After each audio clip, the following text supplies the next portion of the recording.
Welcome to We Are Libertarians Daily. I'm your host, Sarah Brady Wagner, and today I am here with Conner Drigotas. Conner is here with the Fairness Center, which is a nonprofit public interest law firm based in Harrisburg, Pennsylvania. And the Fairness Center specializes in helping those who have been hurt by public sector unions and officials. Conner is the Director of Communications and Outreach, but that's kind of a really big description. What exactly is the day-to-day of the Fairness Center? Sarah, thanks so much for having me on. First of all, big fan of the program. And yeah, you're absolutely right. It is a little bit of legalese, and that is because we are a law firm. But I think what I would really want to clarify for people is what we do is help people for free in the court of law. Now, I am not an attorney. As you said, I'm the Director of Communications. So there's really two parts, which are protecting people in the court of law and protecting people in the court of public opinion. But our mission is so narrow, and that is, as you said, helping folks who have been hurt by public sector union officials, which is a national problem right now. So is the Fairness Center just a group that's only focuses in Pennsylvania, or are you a national group? Technically, we're national, so we're able to work nationally, but what we really do is we focus on states. So right now, we are focused on Pennsylvania and Connecticut, and I'm going to use the word unfortunately here. It's because, unfortunately, there is a need for legal representation in these states because of the way the laws are written. People are actively having their constitutional rights violated in these states. So when people reach out to us and potential clients reach out to us for help, there's been a huge spike in those two states for cases that need to be filed. Well, maybe you can get into telling us exactly what some of those cases that you guys have really filed and dealt with are. Are they, just cases where are they more sort of individual cases, or do you guys do like group litigation? Yeah, so you're absolutely right. We do both parts. And I think one of the best ways that I can help people understand what we do a little bit better is by actually just telling a story about one of our clients. And one of the best people to talk about is a gentleman by the name of Francisco Molina, who actually is right in my backyard in Bethlehem, Pennsylvania. And he had a little bit of a unique situation come up back a little over a year ago now, where he was, let me start with this. Francisco Molina has been involved in his union for 14 years. So this isn't a situation in which he's been frustrated by the union or anything. He really was one of the guys who got involved because he thought that he could change things from within. And about a year ago, he started into a union meeting, and the representatives at the front of that meeting actually handed out new membership cards. And they're saying, hey, the old cards, they're no longer valid. We need you to sign these. And they were preparing for some of the changing legal landscape, which we can talk about as well. But what he did, most people were signing the cards and they're handing them back in. And Cisco, he's a very, very smart guy. And he sat there and he actually read the fine print. So he read what was going on. And what he found out was this card, had he signed it, it would have required him to pay dues to the union regardless of his membership, regardless of whether or not he was working in that position, regardless of whether or not he was even employed by Lehigh County, which is where he was working for the Department of Children and Youth. So, he raised his hand and he said, I'm not going to sign this at all. This isn't going to happen. This is completely wrong. And I think where a lot of people would have just stopped and said, all right, hey, I'm not going to sign it. Cisco got a little loud. He spoke at commissioners' meetings. He started talking to his coworkers, informing them, just encouraging them to read the card and make the decision for themselves, because he didn't feel like it was right for him, but he didn't feel like it was transparent and clear. And the result was just about 2 weeks after he spoke up at the commissioners' meeting, he lost his job. So he was stuck between a rock and a hard place. And, luckily he landed on his feet. But his lawsuit is directly challenging not just the treatment, but also making sure that the details about transparency and his union membership are cleared up. So really interesting situation there. But if it's all right with you, I think one of the good context pieces that people should understand is a pretty major lawsuit at the Supreme Court called Janus. Is that something that your listeners Absolutely. have heard about before? So some of our listeners may have heard of it, but I was going to ask if you could elaborate a bit on that. I know Janus was a case that the Supreme Court settled in 2018, but it really kind of changed the whole landscape for dealing with unions, specifically public unions. Maybe you could tell our listeners more about that. Yeah, so the Janus versus AFSCME decision was really just asking a very simple question, very simple issue, and that is, do you have to pay money to a public sector union as a condition of employment? Previously, you had to pay fees. Even if you were a non-member, you still had to pay money to the union regardless. And the issue was surprisingly contentious, and it worked its way up from the local level all the way to the Supreme Court. And what the Supreme Court said was, actually, you know what? In fact, you should not have to pay money to a public sector union as a condition of employment. And I think there's a really interesting point there, which is Mark Janus lived in Illinois. And so when that decision came down, it was, I guess to the layman, the way I interpreted it initially was, all right, hey, this is great, right? This issue is solved. But as our legal team informed me, when a Supreme Court decision comes down, it doesn't impact the whole country. It still needs to be implemented in all these other states. And that's really what the last year has been since the summer of 2018, where this decision came down, is trying to figure out in Pennsylvania and Connecticut, and really in lawsuits across the country, how do public sector employees get their rights? So Francisco Molina, when he heard about that case, that's when he started speaking up. That's when he resigned his own union membership. And that's what's happened in this last year. People have been challenging this decision to find out what are those nuances and what does it actually mean at the local level.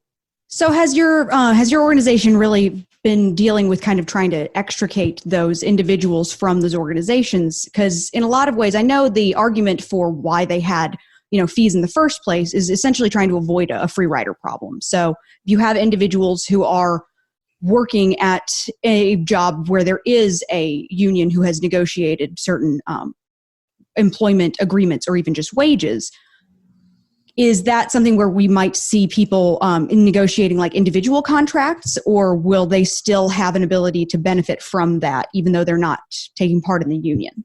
Right.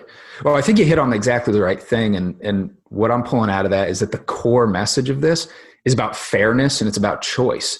And at the end of the day, we talk about lawsuits just generally in the abstract. And I think one of the things that we need to remember is that, these are real people with families who are part of communities. And so when we look at union membership at the Fairness Center, what we would say is absolutely, if you would like to be part of a union, go ahead. That's your right. That's your choice. It's an important thing. And it's a very intensely personal decision.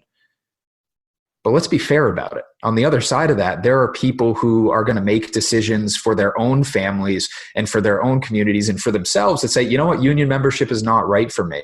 And to say that one person's rights are more valuable than the other in that situation, that's really where the rub becomes a problem and where these lawsuits come out of. So yeah, you're absolutely right. Litigating these issues is about trying to find the balance and make sure that everyone's rights are being respected to the letter of the law, which Janus very clearly stated, you don't have to pay. So let's make sure that that's actually the case when it gets down to these communities and these local unions. So in Mr. Molina's case, is he able to at least stop paying, or is this something where it's actually like proactively taken out of your check? I know not paying your taxes is a lot more difficult than just deciding not to. Is it kind of a similar thing? So when you work in these bargaining units, if you're part of a bargaining unit, the dues are extracted prior to you ever getting that money in your bank account. But the situation with Mr. Molina specifically is a little bit different because he refused to sign that card. So when he refused to sign that card, it actually prevented the union from accessing his money. When he left that job, they're no longer able to extract money. So the good news about his situation is he's not having money actively taken out of his bank account right now. But the unfortunate part is that for months and months between that card not being signed and him being dismissed from his position, he continued to have money taken out of his paycheck against his will. And I want to talk about something really important here, which is the way that this kind of dynamic can impact people's lives. I mean, Cisco has a family, and his job as his official position was a case aide 3 for Lehigh County Children and Youth Department. And what that means is he was a transport driver and the primary Spanish interpreter for the county. So he would go and rescue kids from damaged homes. And this was a very personal thing for him. He says this publicly, so I feel comfortable sharing it, but he grew up in an abusive household. He grew up in a place where he was not able to escape or have these resources quite as easily. So he loved that job so much, and it meant something to him. Here, just as a person, he was giving back in a way that he was never able to receive himself. So losing this job was incredibly damaging. But when he ran into this problem, he started to speak out, and he got pushback from the union. He was getting, in his words, harassed at work. He was getting treated unfairly. And that's part of this as well, is the ability to raise your voice and speak up for your rights is so important. And in a lot of these situations, even if by the letter of the law it's being protected, we need to make sure that people have the support, yes, in the court of law, but also in the support in the court of public opinion to make sure that their viewpoints are being respected. Well, I'm glad that we have an organization like the Fairness Center that's representing individuals like that. But it's important. You mentioned that there are individual cases like this, but you also mentioned groups. Are there any situations where there are groups that you may represent who are, part of a bigger union? I know sometimes you have teachers. I mean, in fact, the Janice case originally involved a union which is part of a bigger union. Yeah. Do you guys have any cases dealing with issues at that level? Yeah. Well, it's interesting that you say that, because not only do we represent large groups of people, but we actually represent all manner of groups. So it's not just limited to individuals in that way. One of the best examples of that is we actually represent a group of firefighters. And that group is not just by coincidence named Local 825. We actually represent a local union who has been hurt by their state union. So it gets a little complicated, but I think getting back to what our mission is to protect those who have been hurt by public sector union officials. That isn't necessarily just the odd guy here or there. In this case, we're talking about the entirety of 360 odd firefighters in Local 825, New Haven, Connecticut, who were very seriously injured by their state union, the UPFFA. And I could talk a little bit about kind of the background of that if you're interested. Well, absolutely. I'm very curious. How does a union hurt another union? Right. Yeah, it is. It's a kind of a funny situation because you don't really hear about it that often, because unions generally tend to be pretty good at handling this stuff internally, right? It's very rare that this makes it to the public. It's all about coming together, right? Exactly. Right. Well, the whole idea of solidarity and working together and doing this, and it's such an important thing because in the local union that we represent, the executive board who is in charge of this local organization, these guys just work day in and day out to provide the best representation they can for these firefighters.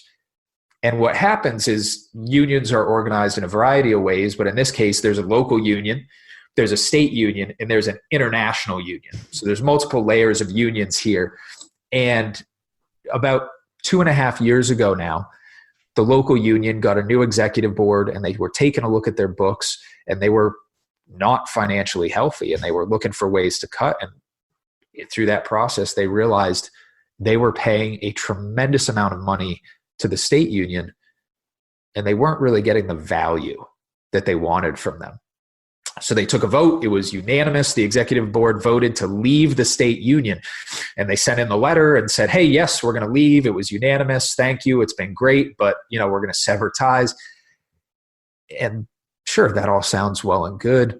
But the problem was 2 years later, the state union had continued to refuse to acknowledge their disaffiliation.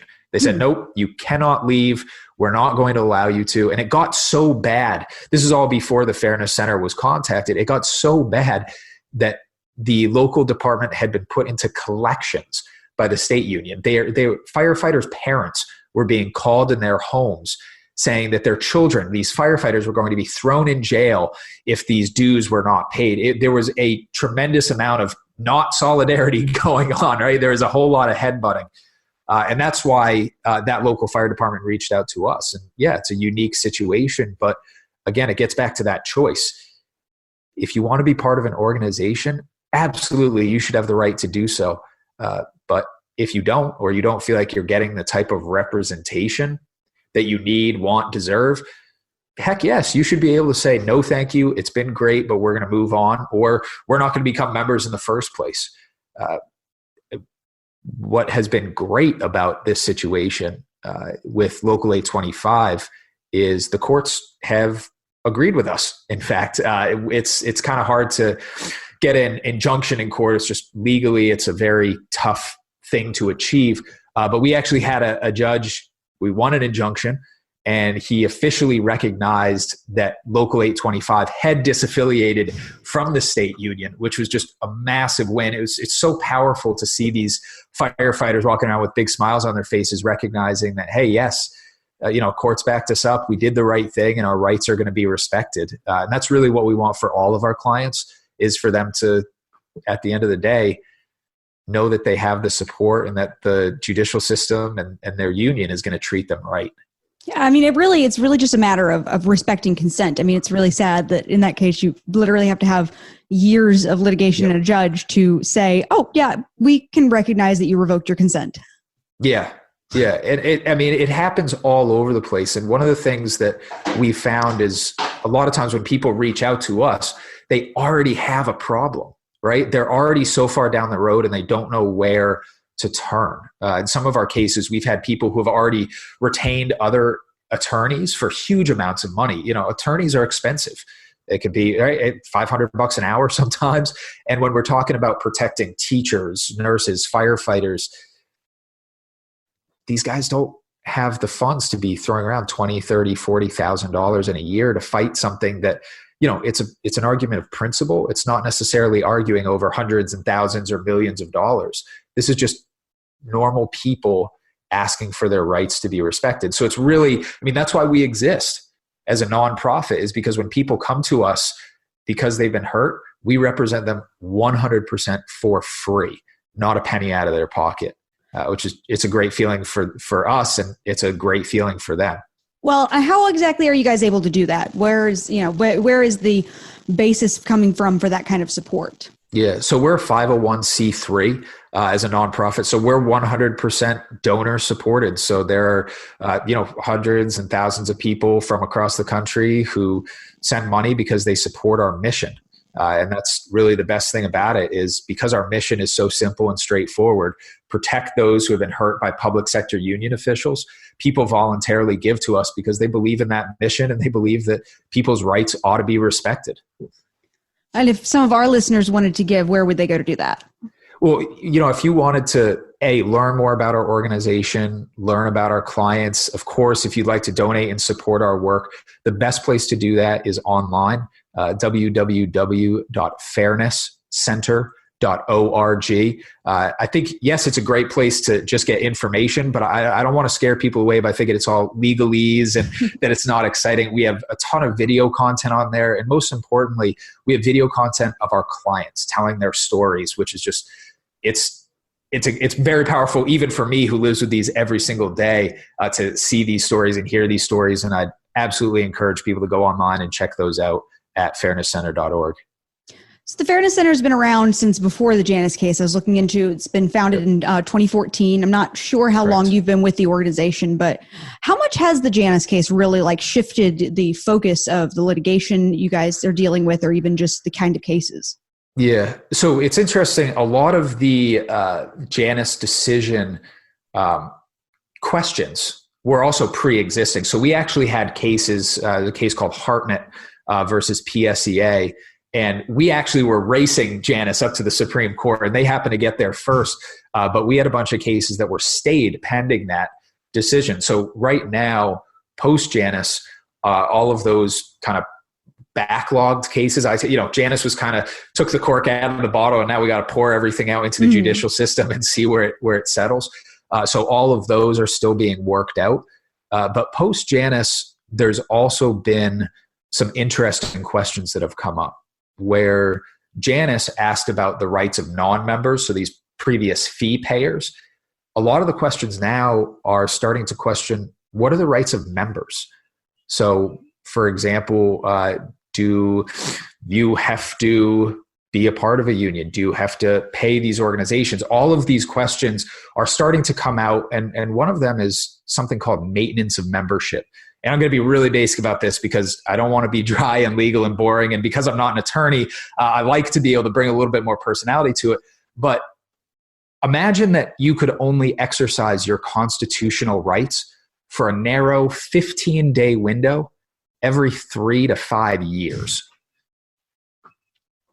That sounds kind of crazy, but that's exactly what's happening right now with people's ability to access their Janus rights. So these public employees, if they want to access their Janus rights and not pay a union, what the union is saying is you actually are forced to be a member by contractual language for the entirety of a contract, which can be 3 to 5 years, and you only have a very narrow escape window, 15 days at the end of that contract, in which you need to send in certified letters, connect with people, you need to do all the right things. And God forbid, if you miss it in that 15-day window, you're then locked in for another 3 to 5 years. So by default. Exactly. Yeah. And right. It's written into the language. It's legal. And a lot of states still have this. It's one of the things that exists in Pennsylvania and why there are so many lawsuits. I mean, maintenance of membership, we filed 7 lawsuits on maintenance of membership just in the last 8 months, just on this one question. So anyone who's experiencing these problems, we so often get people when they're already so far down the path. We would love to make sure that people's constitutional rights are protected all the time. And those are the kind of questions that we're looking at is, can we do the right thing? Can we do it earlier? And can we get these questions answered before people are seriously hurt or damaged or feel like they're all alone on an island in their workplace worrying about their rights? Yeah, it's an interesting question of that kind of dichotomy of opt-in versus opt-out. It gets to a lot of policy concepts where the idea of, well, you have a freedom here because you're given the option to opt out, but by default, we're going to go ahead and decide we know what's best. Right. I think I've actually heard that referred to as libertarian paternalism before. Right. You're not wrong. That's it's an interesting situation. And unfortunately, yes, we work right now as a state-focused organization in Pennsylvania and Connecticut, but these are situations that are occurring all across the country. And it's a real shame to think that just because you decided to be a public servant or you decided you want to be a teacher, that you should waive your constitutional rights. It doesn't add up. And that's something that needs to be addressed sooner rather than later to protect these people. How does the Fairness Center go about finding these kinds of clients? Do you wait for people to reach out to you, or do you kind of go out actively seeking these kinds of cases? To hear our legal team describe it, I think lawyers generally have some guardrails about their ability to, go out and market. Mm-hmm. So those are something that our legal team handles. But by and large, we have referrals from different people. A lot of our clients will say, hey, I've seen this issue occurring somewhere else. But by and large, we get legal inquiries frequently. I believe the number that was told to me was post-Janus, so summer of 2018, our legal inquiries increased 400% because people were actually understanding that they might be in a situation where their rights are being violated. And a lot of this is about information, right? It's about people understanding their rights. And that's something that it's not a common area of law. So a lot of what we do is exactly stuff like this. My job is to tell our clients stories. So when I come out, my hope is that people will have a little bit better of an understanding about what their rights are and what their neighbors' rights are, what their family members' rights are, so that if they do run into a situation, they can say, oh, hey, I got a guy for this. I can help out and we can make a difference. Or, ideally, in an even better situation, we might be able to get to a point where people can assert, hey, I know that this is a right that I have, and that you don't necessarily have to go through, getting a lawyer and everything first, because it's not cheap for anybody, even if you do have a 501c3 willing to back you. Yeah. Well, even then, right? Just the time commitment. People's awareness and notification of their rights is so important. And unfortunately, our public employees don't always have that luxury because the information's A, very technical, and B, it can be very difficult to find. That's just the reality of the world we live in right now, but hopefully that can change in the future. So what kinds of things are the Fairness Center hoping to be able to attack in the future? Maybe once we've gotten some of these Janus questions sorted out, is there anything else that's on the horizon? I think that would be a fantastic question for our legal team. One of the things that I do is I spend so much time dealing with our existing clients that the novel legal questions are not necessarily on my radar. But one of the best places that you can go to kind of see that thought process unfolds, because as our lawyers have described to me, it's a little bit of a gray area about what comes next, because as these questions are settled, the courts will either open new doors or close others. But we do blog on our website. And that's one of the best places where our attorneys kind of lay out some of these interesting questions or other things that are upcoming. So again, on fairnesscenter.org is a great place. Our president, David Osborne, our vice president, Nathan McGrath, put out content kind of asking these questions, and as both very relatable, easy to read type of folks. It's really great content for anybody who's interested to kind of subscribe and follow and get that stuff right in their inbox about what these rights could look like in the next couple of years. Well, that's very exciting, and I'm sure we'll see great things to come. Fingers crossed. Well, Conner, is there anywhere that you can tell our listeners about how they could find you, or anything else that you might be interested in coming on and talking about later? Yeah, I'd say the best place that you can go is go straight to fairnesscenter.org. As I said, just the engagement piece and getting to know our clients a little bit. To hear me say it is great, and I'm sure you're all on the edge of your seats, but really to hear these folks tell their stories is incredibly powerful. And on fairnesscenter.org, we have these videos, we have these stories, and I'd encourage you all to go and check those out and learn a little bit more about what we do. Well, thank you for coming on and talking with us today. Thanks so much for having me. And if you have enjoyed this episode of We Are Libertarians, be sure to check out our Patreon. Everything that we do here takes support of you wonderful listeners, and we love you guys every day.